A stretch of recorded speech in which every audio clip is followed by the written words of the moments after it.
పిత పుత్ర పవిత్రాత్మ నామమున ఆమెన్. గౌరవనీయులైన సహోదరి సోదరులారా, మీకందరికీ మన ప్రభు రక్షకుడును అయినటువంటి క్రీస్తు ప్రభు యొక్క పవిత్ర నామమున వారి దివ్య వాక్కులను వినటకు సాధారణంగా స్వాగతం పలుకుతున్నాను. ఈరోజు మన ప్రభువు గ్రహించినటువంటి సువార్త పట్టణంలో లోకగారి సువార్త 21వ అధ్యాయము 34వ వచనం నుంచి 36వ వచనం వరకు. ఈరోజు మన ప్రభువు ఈ వాక్యం ద్వారా ఇస్తున్నటువంటి ప్రధాన అంశము, ఆ దినము ఉత్సవలే ఆకస్మికముగా వచ్చిపడును. లోకగారి సువార్త 21వ అధ్యాయము 34వ వచనము. గౌరవనీయులైన సహోదరి సోదరులారా, క్రీస్తు ప్రభువు ప్రేమమయుడు, కరుణామయుడు, సర్వమానవాళి సాతాను ఉచ్చులో పడకుండా, ప్రాణాపాయ కోరల్లో చిక్కోకుండా, నిత్య నరకాగ్నికి గురి కాకుండా, ప్రతి మనిషి నిత్య జీవము లేక మోక్షమునకు ప్రవేశించి నిత్యానందము పొందవలనను తపనతో అనుదినము అనుక్షణము మనలను హెచ్చరికతో కూడిన జాగ్రత్తలు తెలుపు ఒకే ఒక్క దేవుడు. అది కూడా బోధనలతోనే కాకుండా ఎన్ని విధాలలో అవకాశం ఉంటే అన్ని విధాలుగా మనకి సందేశాన్ని తెలుపుతున్నారు.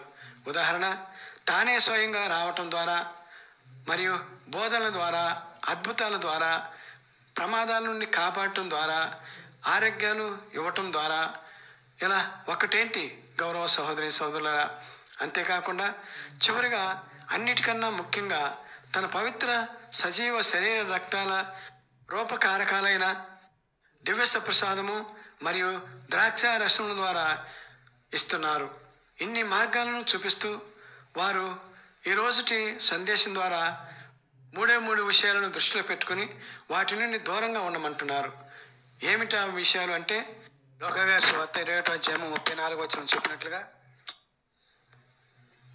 ఆ మూడు విషయాలు ఏమిటంటే, మానవులమైన మనము తుచ్చమైన విషయాలపై ఆసక్తి చూపవద్దు అంటున్నారు.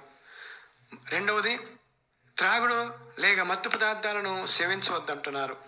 మూడవది, చీకు చింతలు లేక అనవసరమైన విషయాలపై ఎక్కువ శ్రద్ధ చూపి వాటిని సాధించాలని వాటిపై ఎక్కువ దృష్టి పెట్టి మందమతులు కావద్దు అంటున్నారు. అంతేకాదు గౌరవ సహోదరి సోదరులారా, మనిషి మనుగడకు, మానవత్వపు జీవితానికి, ఆధ్యాత్మిక లేక క్రైస్తవ జీవితానికి ఇవి తెచ్చు ప్రమాదాలని కూడా తెలుపుతున్నారు క్రీస్తు ప్రభువు. ఏంటా ప్రమాదం అంటే, ఈ మూడు పనులు మనిషికి ఉరితాడులా తయారవుతాయి అంటున్నారు. ఒక్కసారి ఎలాగైతే ఉరివేసుకున్న వ్యక్తి మనిషి శ్వాసించుటకు కారణమార్గమైనటువంటి మెడకంఠానికి వేసుకున్నప్పుడు ఆ ఉచితాడు కంఠానికి బిగుసుకుపోయి శ్వాస లేక ఊపిరి ఆడకుండా చేసి మనిషి మరణానికి కారణం అవుతుందో, అలాగే పై మూడు అంశాలు అనగా తుచ్చమైన విషయాసక్తి, తాగుడు మరియు చీకు చింతలు మనిషి యొక్క మోక్ష జీవితానికి అడ్డుగా ఉంటాయని ఎంతో ప్రేమతో తెలుపుతున్నారు క్రీస్తు ప్రభు. గౌరవనీయులైన సహోదరి సహోదరులారా, ప్రభువు చెప్పిన మాటలను మనం వ్యక్తిగతంతో పాటుగా మన భారత జాతి పరంగా కూడా ఆలోచిస్తే ఈ మూడు విషయాలు ఉచ్చులో ఉన్నామేమో అనిపిస్తుంది. గౌరవనీయులైన సహోదరి సహోదరులారా, ప్రత్యేకంగా ఈ సందర్భంలో మనం ఒక గొప్ప వ్యక్తి, మొఘలాల కాలం నుంచి భారతదేశ చరిత్ర ఉన్నంత వరకు ప్రతి భారతీయుడు, మరి ముఖ్యంగా భారతదేశానికి ఆర్థిక పరిపుష్టికి పట్టుకొమ్మ అయినటువంటి రాష్ట్రం మహారాష్ట్ర. ఆ రాష్ట్ర పితామహుడు, ఛత్రపతి బిరుదాంకితుడు ఛత్రపతి శివాజీ గారి గురించి మనం తెలుసుకోవటం ఈ సందర్భంలో మంచిది అనిపిస్తుంది. ఎందుకంటే మనం ఛత్రపతి శివాజీ గారి యొక్క జీవితాన్ని మనం చూసినట్లయితే, ఆయన మహారాష్ట్ర స్థాపనకు పడ్డ ఆరాటం, ఆ కాలంలో భారతదేశ మొఘల్ చక్రవర్తి కఠినుడుగాను, క్రూరుడుగాను, మత ఛాందస్తుడుగాను, మొఘళ్ళ వంశానికే మాయని మచ్చగా నిలిచిన ఔరంగజేబుతో చేసిన యుద్ధ పోరాటం అనన్య సామాన్యమైనది. తరతరాలు గడిచిన మరచిపోలేని మరాఠీ వీరుడు ఛత్రపతి శివాజీ గారు. వీటన్నిటికీ మించి మంచి ప్రజాహిత పాలకుడు ఈ యొక్క ఛత్రపతి శివాజీ మహారాజు గారు. వీరు ఫిబ్రవరి 19వ తారీఖు 1630లో జన్మించిన ఈ మహారాజ్ ఛత్రపతి అనే బిరుదుతో జూన్ 6వ తారీఖున 1674వ సంవత్సరంలో అనగా 44 సంవత్సరాల వయసులో రాజుగా రాయగఢ్లో అభిషేకించబడ్డాడు. ఒక వ్యక్తి గొప్పవాడయ్యాడంటే ఆ వ్యక్తి విశ్వసించి ఆచరించు నీతియుక్త సూక్తులే అందుకు కారణం అవుతాయి.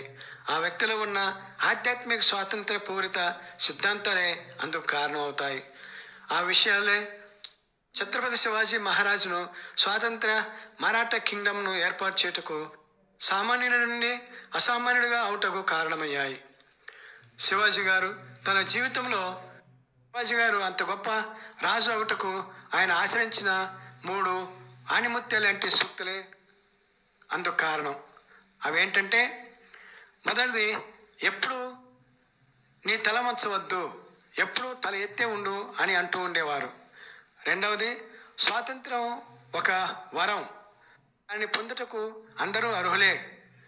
మూడవ సూక్తి, శక్తి కలిగిన ఉత్సాహవంతునికి పెద్ద కొండైన చిన్న మట్టి దెబ్బలా కనిపిస్తుంది అని అనేవారు. ఆయన తన జీవితంలో కూడా ఈ 3 సూక్తుల్ని పాటించి విజయవంతులుగా తన యొక్క రాజ్యాన్ని పరిపాలించాడు. గౌరవనీయులైన సహోదరి సోదరులారా, ఈ సూక్తులను మనం ఈనాటి క్రీస్తు ప్రభు యొక్క సువార్తతో పోల్చినట్లయితే, తుచ్చమైన విషయశక్తి లేని వ్యక్తి ఎప్పుడూ తల ఎత్తుకుని తిరుగుతాడు అంటే పాపం లేని వ్యక్తి దేనికి భయపడరు అని దీని అర్థం. రెండవ సూక్తిని మనం చూసినట్లయితే, శివాజీ గారు చెప్పిన స్వాతంత్రం ప్రధానంగా ప్రజాస్వామ్య రాజ్యానికి లేక దేశానికి పట్టుకొమ్మలు లాంటిది.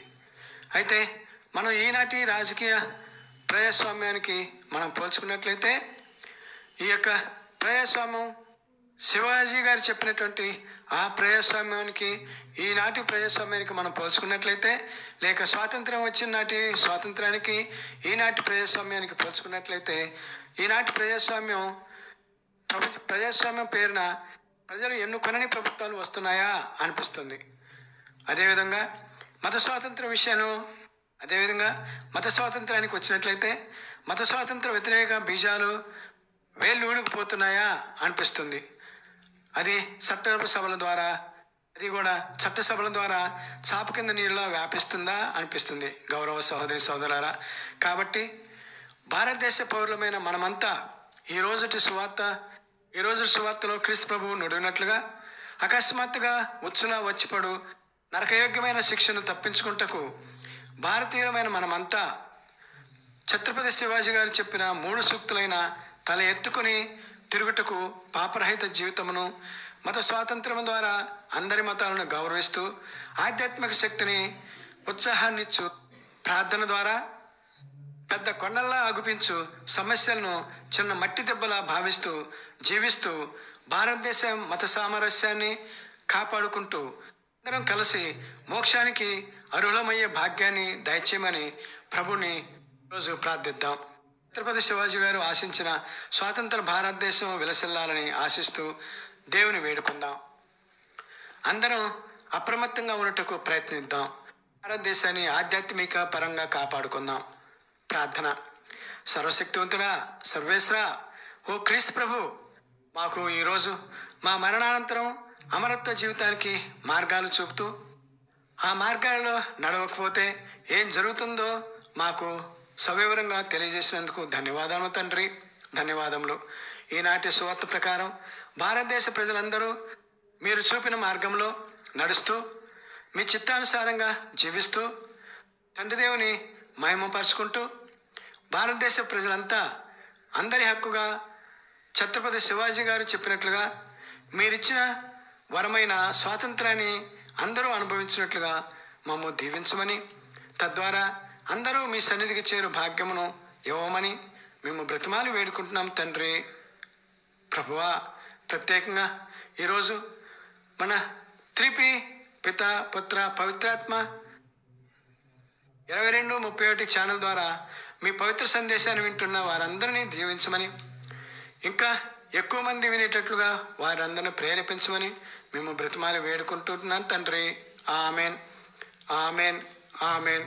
పిత పుత్ర పవిత్రాత్మ దేవుడు నిరంతరము స్తుతించబడును గాక. ఆమెన్.